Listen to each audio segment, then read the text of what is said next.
started with a film, then came a fallout. Now a multi-jurisdictional legal battle involving a defamation claim, public statements, and one of Australia's most recognisable figures, Rebel Wilson. Welcome back to another episode of Trial by Podcast. I'm Finn. And I'm Pav. And I'm Julia. And today's episode, we'll be breaking down the principles of defamation with what's going down in the headlines between Rebel Wilson and Charlotte MacInnes, and strategic considerations clients should bear in mind with such high-stake litigation. So now, Pav, could you give us an overview of what has been going on? Of course, but before we get started, we just wanted to say that these are just a recounting of what we have, and these are not allegations. These are just allegations, and nothing we say is the truth. We're not deciding on that, and it's just what has been out there in the media already. So it all started with a very public fallout between the producers, including Amanda Ghost and Rebel Wilson herself, over Wilson's directorial debut, The Deb. Wilson took to Instagram where she had alleged the producers were actually blocking the release of her movie at the Toronto Film Festival, and in addition to allegations of embezzlement, sexual misconduct, and bullying.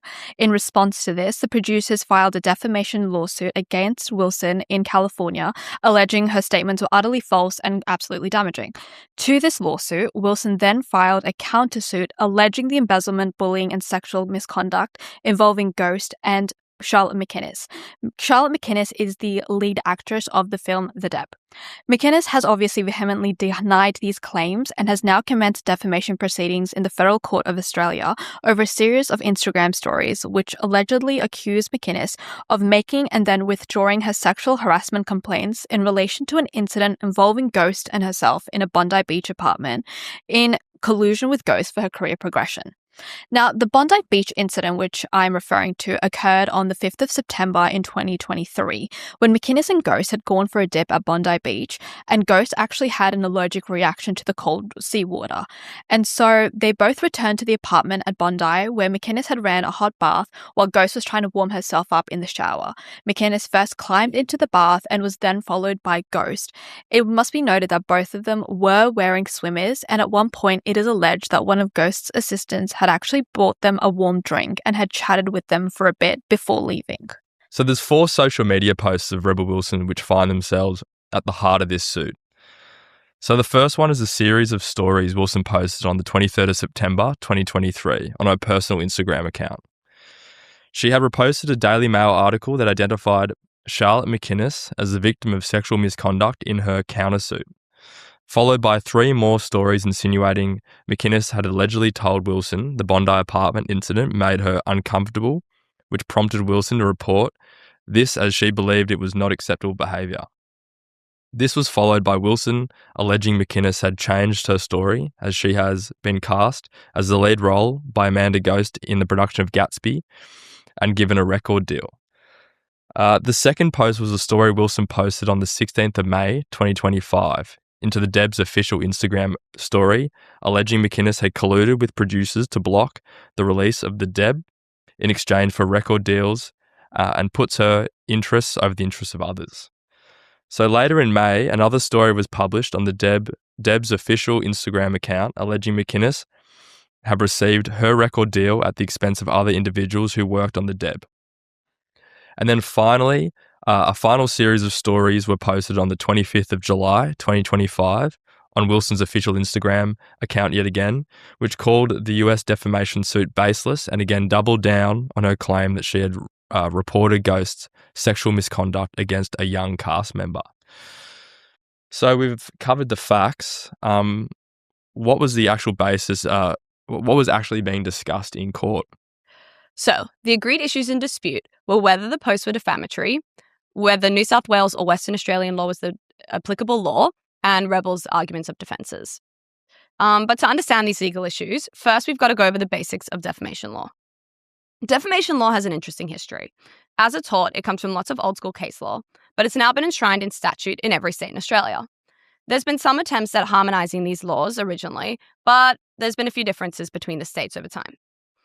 There are 3 main elements that someone needs to prove to be successful in a claim for defamation. So here, MacInnes needs to prove the following. The person who allegedly defamed you needs to have published something. However, the language of publication doesn't just mean written or verbal. Most communications count. Here, each group of Rebels stories from the key dates are considered publications. The second thing is the publication needs to identify you. Otherwise, how else have you been defamed? And the third is that the publication is defamatory. Put simply, it conveys something about you that would make an ordinary, reasonable reader think less of you. There are two parts to this. The first is that you have to prove it imputes something about you, the thing you're specifically upset about. Sometimes that's easy. Let's just say I said Finn is a murderer. The imputation is that clearly that Finn is a murderer. What if I say, after someone was murdered, that I saw Finn at the place where the murder happened with a bloody weapon? What's offensive there is that I'm imputing that Finn was involved in the murder. So in defamation cases, people need to spell out specifically what in the publication they believe was imputed about them. And then the second thing they have to do is you have to prove that the imputation that you're arguing is defamatory. Again, that would make that ordinary, reasonable reader think less of you. So in this case, MacInnes is arguing that each of the posts have made the following imputations. Some of the imputations MacInnes claimed are carried by the 23rd September post is that she lied by denying that she ever made a complaint to Wilson about sexual harassment or any other unacceptable behavior by the producer of the film, The Deb, that had made her feel uncomfortable, and that she then falsely changed her story of the complaint that the producer had made her feel uncomfortable in exchange for the lead role of the Gatsby production and a record label, and that she was paid off by said producer to lie about the complaint that she made to Wilson about the inappropriate behavior. Similarly, some of the imputations she claims are being carried out in addition in the 16th of May 2025 post are that MacInnes had lied and supported people blocking the release of The Deb in exchange for the record deal at the expense of the 300 people who worked on the film, and she preferred her own interests over the interests of the people who worked on the film by accepting the record deal from the producers and supporting this blockade of the release, and overall the prevention of the release of The Deb through her lies and the support for people blocking the film's release. In addition, the further May 2025 post carried the following further defamatory imputations, similar to the September post, that she conducted herself unprofessionally by engaging in inappropriate relationship with the producer of The Deb, and she is procuring special benefits not available to other cast members. Under the New South Wales defamation law, MacInnes also has to prove that these imputations cause or are likely to cause serious harm to the reputation of the person. This was introduced as before then, any insult said in front of anyone, just one person, could be litigated, as defamation law recognizes an inherent value of representation, of your reputation. While nice in theory, we as society aren't very well served by people being sued and clogging up the court's time over every small spat. However, another issue in this case that remained prominent is whether Western Australia or New South Wales law applies. So it's not clear if this will be necessary, but Finn, could you explain a little bit about the jurisdictional issues here? Yeah, so normally jurisdiction isn't a thing that is brought up or thought about, but it seems to be an ongoing issue and a significant issue in this case. And it's not merely a procedural matter, rather it's has substantive implications and continues to shape how the proceedings are conducted. So the trial formally commenced on 20 April 2026 in the Federal Court of Australia in Sydney, following the filing of an originating application on 22nd September 2025. So this naturally raises an important question. So why is a defamation claim traditionally governed by state law being heard in the federal court? So more critically, which law will ultimately apply? And although the federal court has no standalone defamation act, it hears such matters by applying state and territory laws as makeshift federal laws under subsection 79 and 80 of the Judiciary Act 1903. So in this case, these include the Defamation Act 2005, New South Wales and Western Australia, which form part of the Uniform Defamation Laws.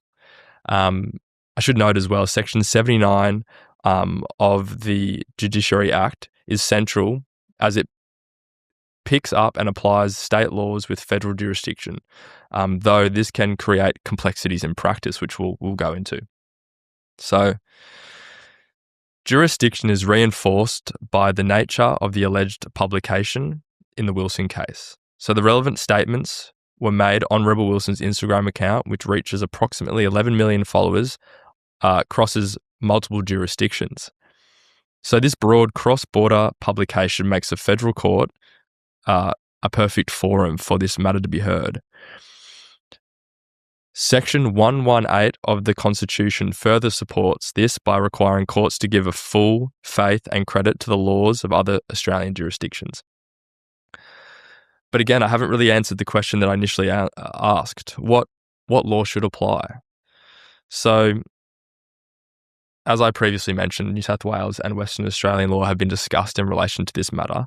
So Section 11 of the Defamation Act 2005, in both New South Wales and Western Australia, sets out the relevant choice of law rule.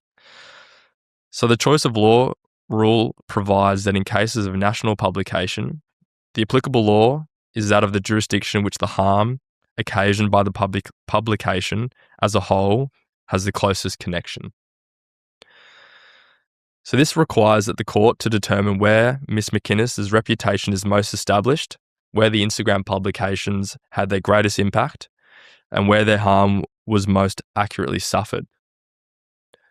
So the uncertainty surrounding the issue is reflected in the applicant's own material. So several documents were filed by her solicitor, and they refer to both Western Australia and New South Wales. So, for example, and I also mentioned all these documents are available publicly, which we'll discuss later, but can be an issue with public defamation suits.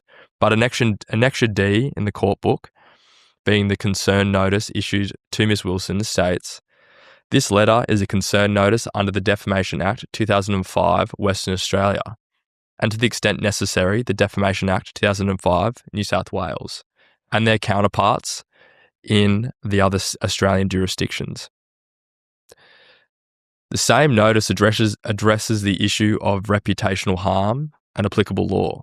So I quote again, "Our client grew up and resides in Western Australia for most of her life. In our view, the law of Western Australia will apply to any proceedings commenced in relation to the publications, the subjects of this concern notice. However, for the avoidance of doubt and for the purpose of Section 10A and Section 12A of the Defamation Act 2005, New South Wales, Ms. MacInnes considers the publications have each caused or are likely to cause serious harm to her reputation, including by reason of the following facts and matters." So these references, again, confirm that jurisdiction is a live issue in this matter and hasn't been resolved at the time of recording this podcast, at least. What's actually the difference between Western Australia and New South Wales law? Well, one of the key point of divergences can be seen in the 2021 defamation reforms. In New South Wales, the Defamation Amendment Act of 2020 introduced the serious harm threshold in Section 10A of the Defamation Act 2005, New South Wales. This requires an applicant to essentially establish that the publication has caused or is likely to cause serious harm to their reputation. The issue is determined by a judge and may be resolved as a preliminary question, thereby filtering out any trivial claims that may come across their table. By contrast, Western Australia, although originally part of the uniform scheme, has not adopted these amendments, including the serious harm requirement. So this asymmetry has produced a degree of fragmentation within an otherwise uniform framework. Accordingly, the choices between New South Wales and Western Australia law is not merely technical. It may provide strategic advantages. Jurisdiction without the serious harm threshold can be more favourable to the applicants or plaintiffs, while defendants or respondents may prefer jurisdiction where this additional hurdle applies. In this sense, Western Australia may be seen as a comparatively more plaintiff or applicant-friendly, which could be more advantageous for Ms. MacInnes. Given that the determination of applicable law often overlaps with substantive issues, the courts frequently defer resolving the choice of question until final judgment, which is what is happening here.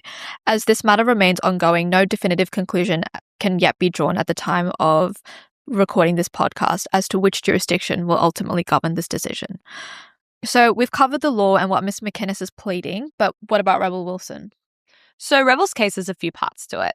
She's arguing that she hasn't defamed MacInnes in a few ways, such as that her Instagram stories don't impute what MacInnes is alleging, that if New South Wales law applies, that those imputations won't cause serious harm to MacInnes' reputation.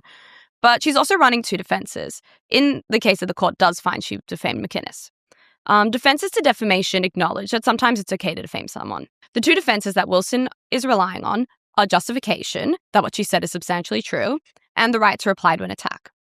So in regards to justification or the truth defence, both New South Wales and Western Australia's defamation law in Section 25 of their acts state that it's a defence to the publication of defamatory matter if the defendant proves that the defamatory imputations carried by the matter of which the plaintiff complains are substantially true. So that uses the language of substantially true. You don't have to prove every little detail, but substantial truth is defined as true in substance or not materially different from the truth. So it's addressing the essence of what is defamatory. So when it comes to proving truth, the publisher, in this case Rebel, has to prove that what she said was true using admissible evidence. So again, this is what's allowed in civil litigation generally. So think documents that support the claims she made or witnesses who can give first-hand evidence. It won't be enough to rely on gossip, hearsay, anonymous tip-offs.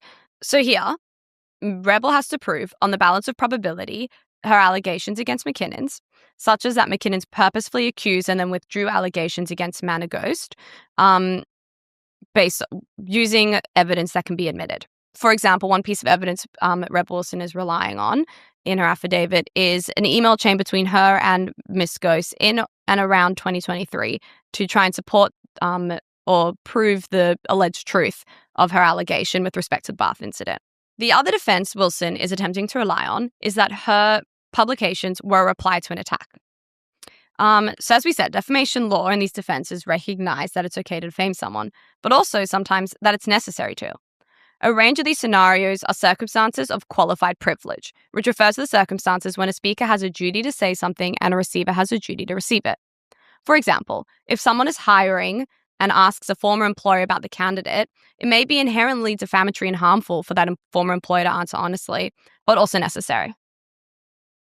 One of those recognized situations of qualified privilege is a right to reply to an attack. Basically, the ability to defend yourself against defamation. Being attacked doesn't just give you a free-for-all to say whatever you want about the person. It has to be relevant and proportionate to the attack against you, both considering what you say and how publicly you respond. So here, Rebel argues that if her Instagram stories are found to have been defamatory, that they were responses to attacks against her. For example, she claims her September stories were in response to MacInnes allegedly identifying herself to the Daily Mail as the actress referred to in the US proceedings and intending her identity be published, as well as making supportive statements of the producer's claim against Ms. Wilson, such as that the bath incident was fabricated. Again, these are all allegations. We can't say for sure what went down. Similarly, she claimed her July posts were a reply to the producers giving the story about the US litigation to the Sydney Morning Herald, which caused the Sydney Morning Herald to publish these things about her. So that's a bit of a summary of what went down in court in the last week. Ultimately, the outcome will be decided by the judge when they hand down a decision. However, this lawsuit doesn't exist in a vacuum. Media outlets have been reporting a play-by-play of this trial, and we're talking about it today. When considering commencing proceedings in defamation, or for anything really, there's always cons to consider, as well as with the decision to actually go to trial as opposed to settling. Litigation is expensive, timely, and emotionally draining. All your dirty laundry can be aired out, particularly if you're a celebrity. In this case, the federal court decided there was a public interest in the file being available online, so lots of the evidence, such as emails and texts, are publicly available for anyone. Yeah, I think that's so crazy that once you basically sign yourself up for a defamation case, it's like anything that you've said within like the time period of what is relevant is just out there. And it was very interesting to see that the evidence, the affidavit, all that's being tendered in the matter is just available online. Like we were able to just look at it in the public interest, which I thought initially was very like, oh, is it really? Wasn't really sure why it was. But I think it does make sense that someone so big, it is like the law. No one is above the law, right? So I guess it is a good thing that we're able to follow the case so closely and see the evidence. But what do you guys think? Yeah, like reputation is such a hard thing to protect, particularly even false allegations. Once they're made, people can make those associations even if they're proven to be wrong. So it's a difficult decision to make, I think, when pursuing a defamation suit against someone, because inevitably to prove your case you have to disclose all communication that you've had and vice versa. So I think it's always a risk. Yeah, and in this case, Rebel Wilson is obviously quite famous and has a lot of Instagram followers. So I guess that balance was worth it. But sometimes, these allegations maybe didn't have as much attention, and by bringing it to court and getting it reported on, suddenly you just expose it to so many more people. I mean, that's where the Streisand effect comes from. The idea that, she was unhappy that a photo of her house had been published online, that only a few people really had seen. But then in trying to take it to court to get it taken down, suddenly everyone knew about it, and now so many more people's attention were drawn to it. So I guess it's just, the benefits of defending your reputation, maybe getting, those damages or those remedies given by the court, although then that obviously brings about all the issues with, enforcement that can come with, getting a judgment. But balancing the benefit of, that support from the court versus the cons of having everything aired out. Definitely. Well, I hope that that discussion helped some people think a little bit deeper about defamation law in relation to the Wilson case. And we'll see you guys on the next one.